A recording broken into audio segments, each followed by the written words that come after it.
Hello, welcome to a new video. Today I am bringing you my quarterly anticipated releases, which will be for the months of July, August and September 2022. There will be a mix of books that are part of a series, whether they're the first book, the second, the third, whatever, and there will also be standalones in here. If I am giving you a book that is not the first in a series, then I'll just read you the blurb for the first book, because obviously spoilers. So there are quite a few, so I'm just gonna get stuck in because I'm excited to share these with you. So in July we have quite a few. However, the first one is actually a novella, which if you know me, you know I've been reading these once a month when they come out, and that is Below Zero by Ali Hazelwood. This is the third book in the Feminist novellas, which, while these are kind of standalone novellas, they also do follow on from each other. So they follow three friends, and the first book is about Mara, the second book is about Sadie, and then this one, Below Zero, is about Hannah. So I will read you the blurb for this because whilst the book itself will most likely have spoilers for Under One Roof and Stuck With You, the blurb does not have any spoilers, so I can easily tell you the blurb for this one because they do follow each of the different three friends. So it will take the frosty terrain of the Arctic to show these rival scientists that their chemistry burns hot. Mara, Sadie and Hannah are friends first, scientists always. Though their fields of study might take them to different corners of the world, they can all agree on their universal truth. When it comes to love and science, opposites attract and rivals make you burn. Hannah's got a bad feeling about this. Not only has the NASA aerospace engineer found herself injured and stranded at a remote Arctic research station, but the one person willing to undertake the hazardous rescue mission is her longtime rival. Ian has been many things to Hannah. The villain who tried to veto her expedition and ruin her career. The man who stars in her most deliciously lurid dreams, but he's never played the hero. So why is he risking everything to be here? And why does his presence seem just as dangerous to her heart as the coming snowstorm? I'm so excited. So excited. So I talk about Ali Hazelwood enough, so I'm not going to dwell on this one anymore because this is me. And then on the 7th of July, there are actually 4 books coming out that I am anticipating. So the first one is The Society for Soulless Girls by Laura Stephen. I have a sort of like hit and miss relationship with this author. I've only read one of her 3 books so far. And I liked it, but not enough to finish that duology in particular. And then I haven't actually picked up her other book, which funnily enough is called The Love Hypothesis. But this one sounds really good, so I'm gonna read you the blurb. 10 years ago, 4 students lost their lives in the infamous North Tower murders at the elite Carville College of Arts, forcing Carville to close its doors. Now Carville is reopening and fearless student Lottie is determined to find out what really happened. But when her roommate Alice stumbles upon a sinister soul-splitting ritual hidden in Carville's haunted library, the North Tower claims another victim. Can Lottie uncover the truth before the North Tower strikes again? Can Alice reverse the ritual before her monstrous alter ego consumes her? And can they stop flirting for literally 15 seconds in order to do this? So yeah, this sounds really good. It's a dark and funny YA thriller with a supernatural twist, which I'm really here for. So I'm really willing to give this author another go. I am since interested in reading her book The Love Hypothesis, which is nothing to do with Ali Hazelwood's, but a friend of mine recently read it thinking like they picked up the wrong Love Hypothesis, but they ended up really enjoying it and think I would love it, so I'm gonna give it a go. The next book coming out on the 7th of July is actually, it's technically the 3rd book in a series, but I've read the blurb and there's no spoilers for the first 2, so it's Something Certain Maybe by Sarah Bernard. And the reason this is a series is because if you've read Beautiful Broken Things or Fierce Fragile Hearts, you will know there are 3 friends. So we have Katie's story, we have Suzanne's story, and now we're getting Rosie's story.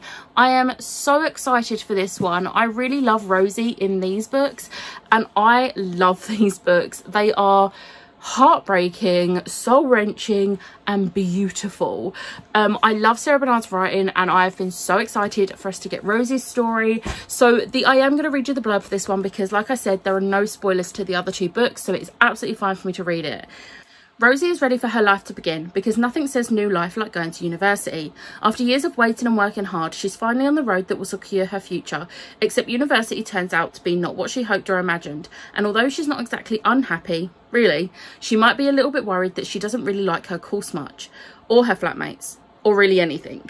But it's normal to be homesick, right? And everything will have settled in a month or two, and it's totally fine that her friends seem so much happier than she is, and that the doctors don't seem to know what's wrong with her mother. But then she meets Jade, and everything starts to look a little brighter. At least it does if she's only looking at Jade. But is first love enough when everything else is falling apart? So excited for this book. I know it's gonna rip my heart out, but I cannot wait. The next book coming out on the 7th of July is Her Dark Wings by Melinda Salisbury. Now, the blurb for this is short and sweet, like a lot of her books are, because they always end up being not what you're expecting, and I absolutely love it. So it just says, the great love of Corey's life has always been her best friend, Bree. Closer than sisters, their bond is unbreakable, or so Corey believes, until Bree betrays her and Corey's world is shattered. Corey finds herself heartbroken, furious and alone, only to discover that the underworld and Hades, Lord of the Dead, is closer than she thinks. I am so excited for this. This is one of my most anticipated ones, and I very much think I am going to be reading this one the moment I get my pre-order, or it will be the next book that I read once I finish whatever I'm currently reading at the time, because I am so excited for this and I don't want to wait any longer than I have to. And then the final 7th of July release is actually one I've got a physical ARC for, which I still cannot believe, and it is The King is Dead by Benjamin Dean. So this doesn't really say anything for a blurb, so what I'm going to do, I am going to read you the blurb that is on Goodreads. James has been a prince all of his life, and since he was born he's been thrust into the spotlight as the first black heir to the throne. But when his father unexpectedly dies, James is crowned king at 17. Now, the secrets he could keep as a prince with no real responsibility, namely his sexuality and hidden relationship, are rocked as his life irrevocably changes. When his boyfriend suddenly goes missing, the royal secrets and scandals that only he knows start to leak online. And when it becomes clear that whoever is behind the messages isn't going to stop anytime soon, James begins to question everyone around him. This is actually on my TBR for June. I am so going to try and read this month because I really need to. I think it might be my next read, who knows, but I'm very excited to read this, and I'm excited to see how Benjamin Dean writes YA, because the 2 books I've read so far are middle grade, so I'm very excited for this. I'm so excited. The next release is the 12th of July, and this is The Romance Recipe by Ruby Barrett. So this one's a bit more adult instead of YA, because for someone who's not been reading as much YA lately, most of what I've told you so far has been YA, but they're from like authors I've read from before, so yeah. Anyway, the blurb for this one. A fiery restaurant owner falls for her enigmatic head chef in this charming emotional romance. Amy Chambers, restaurant owner, micromanager, control freak. Amy will do anything to revive her ailing restaurant, including hiring a former reality show finalist with good connections and a lot to prove. But her hopes that Sophie's skills and celebrity status would bring her restaurant back from the brink of failure are beginning to wane. Sophie Burnett, a grump in the kitchen, sunshine in the streets, took 30 years to figure out she was queer. Sophie just wants to cook. She doesn't want to constantly post on social media for her dead-in-the-water reality TV career. She doesn't want to deal with Amy's take-charge personality, and she doesn't want to think about what her attraction to her boss might mean. Then, an opportunity. A new foodie TV show might provide the exposure they need. An uneasy truce is fine for starters, but making their dreams come true means making some personal and painful sacrifices, and soon, there's more than just the restaurant at stake. This sounds really good. It's adult romance, it's queer, and I am here for it. The next 2 books come out on the 21st of July, and I do actually have a copy of the first one. I do have the Fairy Loot copy of this, so I won't hold it up in case you don't want to see it yet. I will just put the standard cover here, but I will be reading the blurb from this book. So it is Her Majesty's Royal Coven by Juno Dawson. So the blurb for this is, hidden among us is a secret coven of witches. Known as Her Majesty's Royal Coven, they protect crown and country from magical forces and otherworldly evil. But their greatest enemy will come from within. There are whisperings of a prophecy that will bring the coven to its knees, and 4 best friends are about to be caught at the centre. Will Helena, Neve, Leonie and Elle be able to stop the prophecy before it's too late? Or will the differences that have seen them grow apart since childhood be too great to overcome? Life as a modern witch was never simple, but now it's about to get apocalyptic. I am so excited for this. This is another one that I want to try and get to very soon. It is not quite on my June TBR because my June TBR was ridiculously hectic, but I am going to try and get to it in July because I am really interested by it. So we'll see. And then the second 21st of July release that I have is The Stranded by Sarah Daniels. This one I actually have the e-arc on NetGalley, and there is a possibility I'll get to it before release. Maybe. I'm really in the mood for dystopian right now, and I'm really glad that my love for dystopian has come back because I have quite a few and I really want to read them all. So the blurb for this one: welcome to the Arcadia. Once a luxurious cruise ship, it became a refugee camp after being driven from Europe by an apocalyptic war. Now it floats near the coastline of the Federated States, a leftover piece of a fractured USA. For 40 years, residents of the Arcadia have been prohibited from making landfall. It is a world of extreme haves and have-nots, gangs and makeshift shelters. Esther is a loyal citizen, working flat out to have the rare chance to live a normal life as a medic on dry land. Ben is a rebel, planning something big to liberate the Arcadia once and for all. When events throw them both together, their lives and the lives of everyone on the ship will change forever. And I really like this because the little tagline thing for it is a gripping near-future thriller. The Hunger Games meets Station 11 for fans of pacey, disruptive TV, such as the Noughts and Crosses adaptation. Like, it sounds so good and I'm really excited to read this, which is why I think I might get to the e-arc before next century. And then the final July release I've got is released on the 26th of July, and it's called Booked on Ophelia by JC Lee. Now, I'm not going to read the blurb out for this one because according to Goodreads, this is the third book in the A Sweet Mess series, and I haven't read the first two books. So I think this is a case of, it's a bit like with these Steminist novellas by Ali Hazelwood. They're three standalones that connect. So I'm not going to read the blurb out because whilst I have read the blurb and it sounds incredible and I might have spoiled myself for something that happens in one of the first two books, I don't want to read out that blurb to you guys and then I spoil something for you. So I'm just going to stay clear. You can check the series out if you want, but I am going to look into the other two books because they sound like, this one sounds really good and I am really excited to give this one a go. But like I said, I might actually check out the first two first. Next on, we move on to August, and there is actually 5 books for August. So the first one is Long Live the Pumpkin Queen by Shea Earnshaw, which comes out on the 2nd of August. I am incredibly excited for this because I've really liked the 2 books I have already read by Shea Earnshaw, and if you know me, you know I absolutely love Nightmare Before Christmas. So yes. So the blurb for this one: Jack and Sally are truly meant to be, or are they? Sally Skellington is the official newly minted Pumpkin Queen after a well-worn courtship with her true love, Jack, who Sally adores with every inch of her fabric seams. If only she could say the same for her new role as Queen of Halloween Town. Cast into the spotlight and tasked with all sorts of queenie duties, Sally can't help but wonder if all she's done is trade her captivity under Dr. Finkelstein for a different, albeit gilded, cage. But when Sally and Zero accidentally uncover a long-hidden doorway to an ancient realm called Dreamtown in the forest hinterlands, she'll unknowingly set into motion a chain of sinister events that put her future as Pumpkin Queen and the future of Halloween Town itself into jeopardy. Can Sally discover what it means to be true to herself and save the town she's learned to call home, or will her future turn into her worst, well, nightmare? This sounds so good. I am really excited for this. Yeah, really excited. The next book is actually going to be the 3rd and final book in the trilogy, and it is part of the Thrawn Ascendancy trilogy by Timothy Zahn.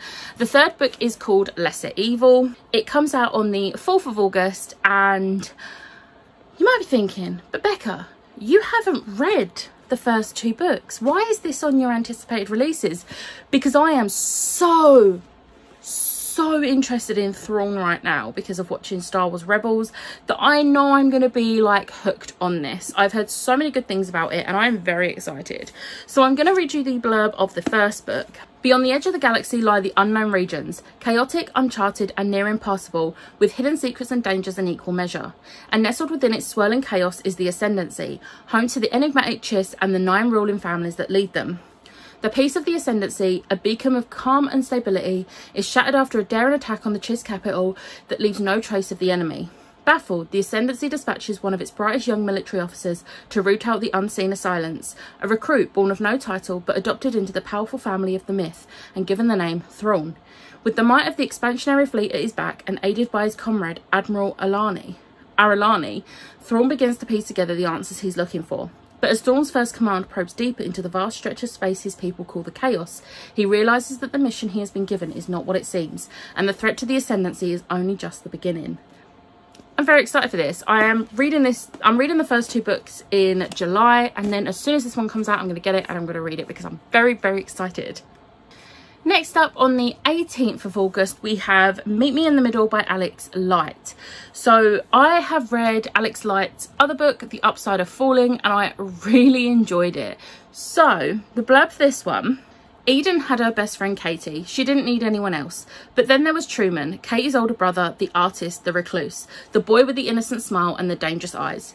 Eden had never really known Truman, not until the night of Katie's accident. That was the night they'd finally let each other into their orbits, only to have the sky come crashing down on them. With Katie in the hospital and Truman fleeing from his grief without a word, Eden is left alone to grapple with her own pain. But when Truman returns to the city, can Eden let him back into her life, knowing that their first kiss is what tore their world apart? It's a YA romance, and I am a bit about YA romance lately, but I really liked this author's other YA romance, so I'm definitely willing to give this one a go because I think it's going to be really good. Next, on August the 23rd, I think you all know what I'm going to tell you about. It's Love on the Brain by Ellie Hazelwood. I still cannot believe I have a physical arc of this. So, I'm going to read you the blurb. Bea has been offered the job of a lifetime at NASA. She doesn't even need to ask her usual "what would Marie Curie do" mantra. The answer is yes. But there's one problem: her new colleague, Levi Ward. Sure, Levi is attractive in a tall, dark and piercing eyes kind of way, but he made his feelings towards Bea very clear in grad school. They are arch enemies and he wants nothing to do with her. But Bea could swear she sees Levi softening, maybe even devouring her with those eyes, and the only question left to ask is, what will Bea do? I can already tell you this is amazing because I've read it and I'm going to reread it just before it comes out because I'm so excited for everyone to read this. It's so good. So good. So yeah, it's Love on the Brain by Ellie Hazelwood. And the final book for August is due to be published on the 25th of August, and it is The Undertaking of Heart and Mercy by Megan Bannon. I was lucky enough to be sent an arc of this. I'm very excited to read this, and this is actually an unsolicited arc, and I feel like they get me because this sounds right up my street. So I'm going to read you the blurb. Hart Ralston is a marshal tasked with patrolling the strange and magical wilds of Tanria. It's an unforgiving job, and Hart's got nothing but time to ponder his loneliness. Mercy Birdsall had never had a moment to herself. She's been single-handedly keeping Birdsall & Son undertakers afloat in defiance of sullen jerks like Hart, who seems to have a gift for showing up right when her patience is thinnest. After yet another exasperating run-in with Mercy, Hart finds himself penning a letter addressed simply to a friend. Much to his surprise, an anonymous letter comes back in return, and a tentative friendship is born. If only Hart knew he's been bearing his soul to the person who infuriates him most, Mercy. As the dangers from Tanria grow close, so do the unlikely pen pals. But can their blossoming romance survive the fated discovery that their pen pals are their worst nightmares? Each other. This sounds so good. It's like enemies to lovers, and there's a list of like tropes on the back, and I am here for all of these. I'm not going to read them all out, but like, one of them is false proximity, and then there's it's about the yearning. Like, yes, some of my favourite things in a romance. So yeah. And then finally we have September. Now there is quite a few in September. Quite a few of them are sequels, so you know, won't be reading the blurbs for those ones. But first up on the 1st of September is Nothing More to Tell by Karen M. McManus. I don't know why I've put this on my anticipated releases, because I've only read 2 of Karen M. McManus's books so far. I've really enjoyed them. However, I've heard The more recent books aren't as good, but I've still been getting them. I just haven't been reading them because I haven't been in the mood for YA thrillers recently, which is the only reason I haven't been reading them. But I'm going to put this on my anticipated purely because I have liked what I have read, and I don't want to go on what other people have said and not put it on there because, oh, other people haven't liked it, so I won't. So it's going on there. So, little rant over. Here's the blurb. Be sure to keep your friends close and your secrets closer.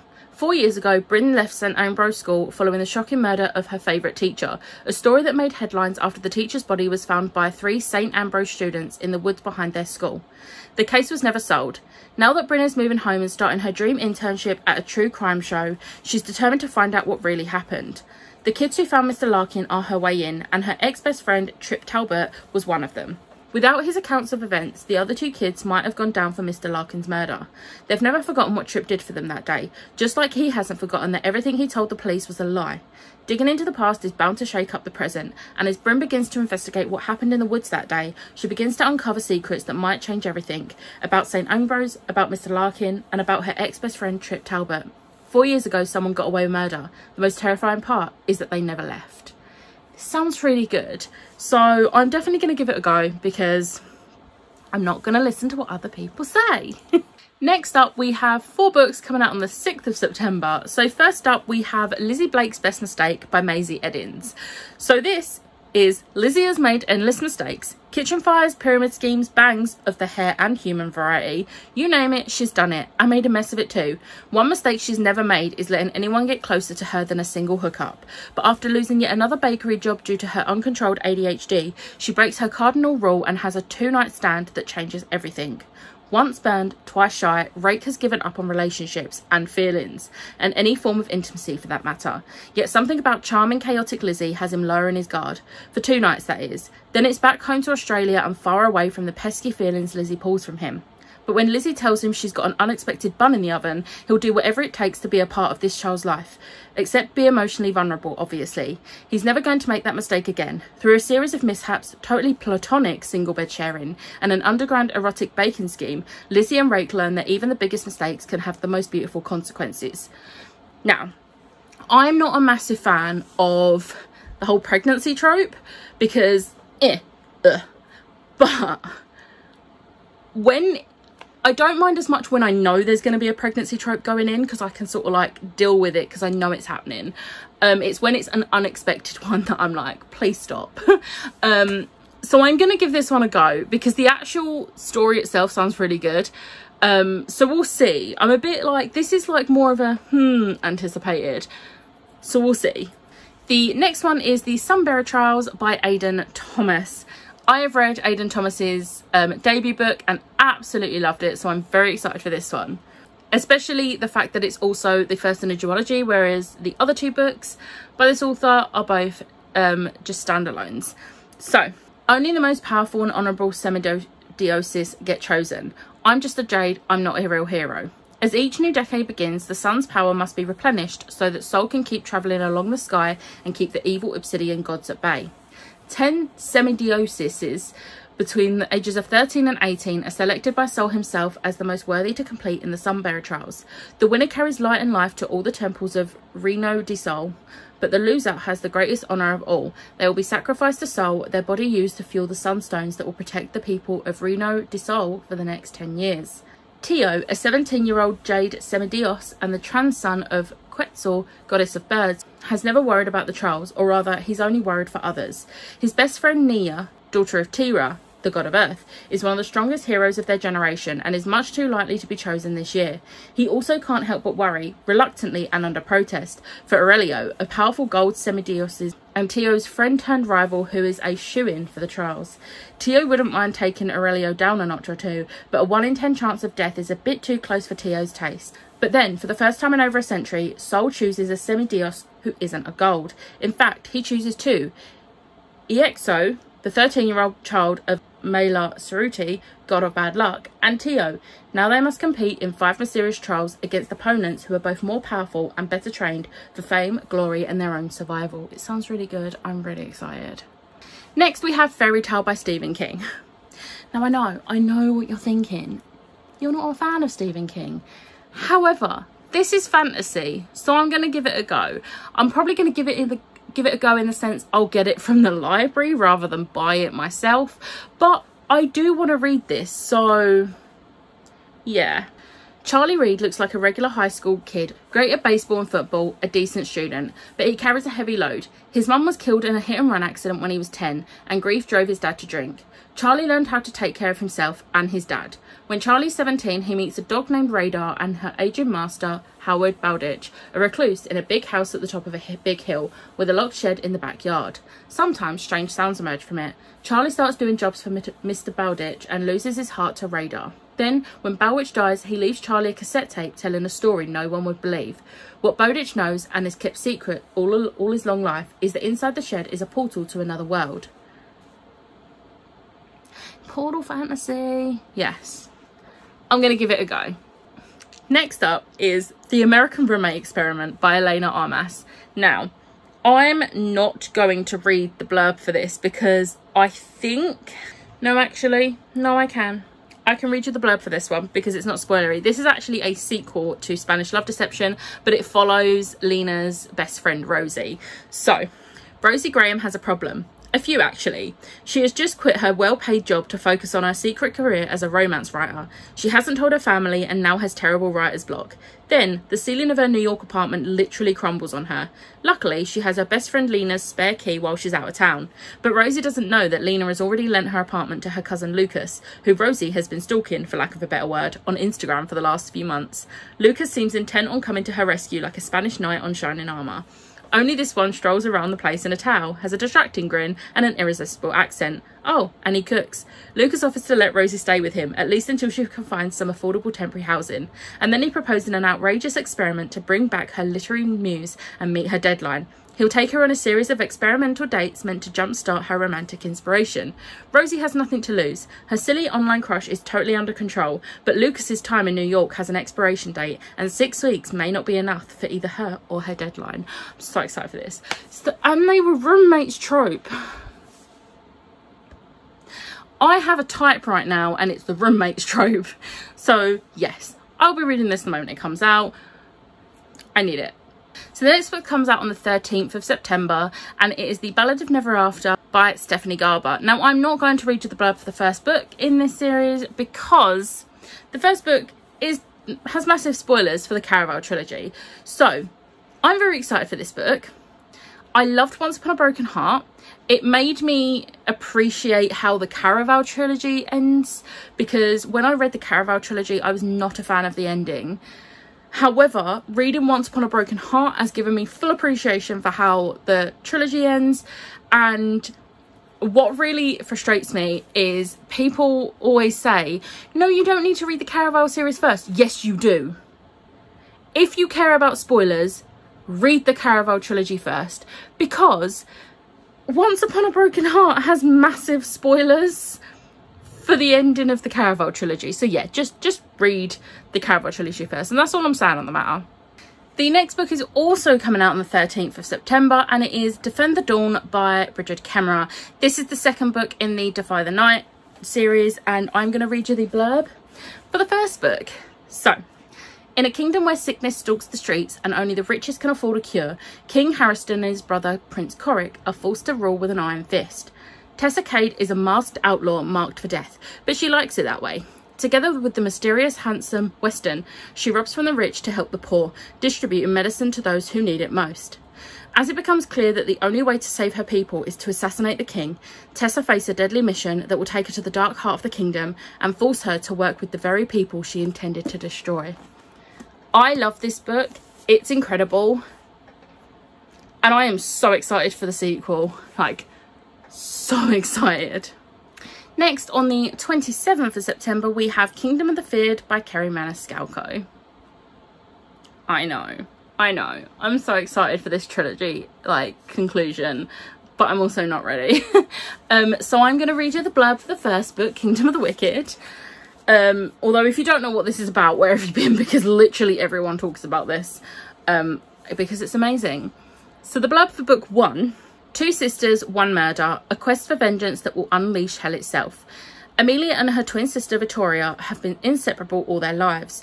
As streak witches who exist secretly among humans, they know the dangers of drawing attention and work at their family's renowned Sicilian restaurant, avoiding notice and persecution. But one night, Victoria doesn't come home, and it's not long before a distraught Amelia discovers the body of her beloved twin, desecrated beyond belief. Devastated, Amelia vows to find her sister's killer and seek vengeance at any cost, even if it means calling upon a dark magic that has been long forbidden. Then Amelia meets Wrath, one of the wicked, princes of hell she has been warned against since she was a child. Wrath claims to be on Amelia's side, tasked by his master with solving a series of murders on the island, of which Victoria is the latest victim. But when it comes to the wicked, nothing is as it seems.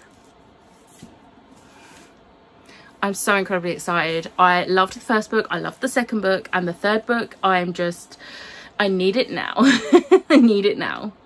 And then the final book for September is coming out also on the 27th of September, and it is Demon in the Wood by Lee Bardugo and Danny Pendergast. Now, I'm not going to read the blurb out for this because it is actually a prequel to the Shadow and Bone series, so it's a little bit of a spoiler. But it follows the Darkling before he becomes the Darkling. And that's all I'm going to go into. I think this is actually a graphic novel. I'm sure it's a graphic novel. Yes, it's a graphic novel. And I am so excited. Like, so excited. The cover looks stunning. And I'm just so excited. Can you tell I'm excited? Because I'm excited. I'm so excited. So those are all my anticipated releases. I am apologising right now for how long this video is, because it's long, but I'm really excited for all of these. They're not all necessarily ones that I'm going to be rushing to pick up the moment they come out, but they are all ones that I will be looking to read at some point. And I mean, some of them I have already read and some I will be picking up the moment I get them in my hands. But anyway, I hope you enjoyed this video. Let me know in the comments below what's your most anticipated release of the next 3 months. I might add it to my list, you never know. But I hope you enjoyed this video and got some recommendations. Please hit the like button, hit the subscribe button, and I'll see you next time. Bye.